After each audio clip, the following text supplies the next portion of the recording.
くるよこれ。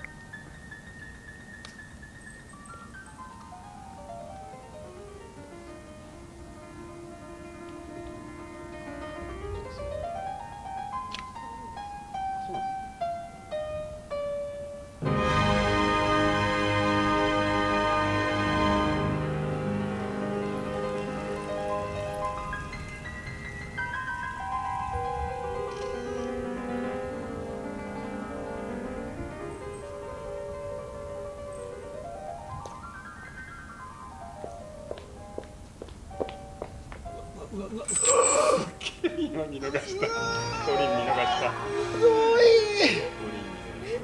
トリン近づいてきてる。うわすごい。今のいいね。なんか麻婆豆腐の匂いしますね。うん、どこだろうね。する？多分だからこの辺ちゃんとご飯作ってる人多いよね。この時間ね、いつもいい匂いしてんだよ。あとね、同様のお昼とか。夕げの時間だね。そう、お昼とかね。いいね。いつもほんと麻婆豆腐だ。これでご飯食べれるんじゃない？稲妻と匂いで。何杯でもいけるわみたいな。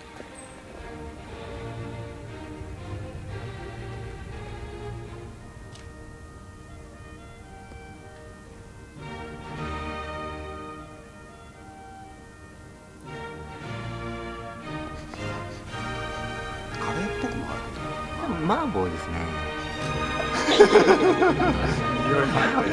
評論家か。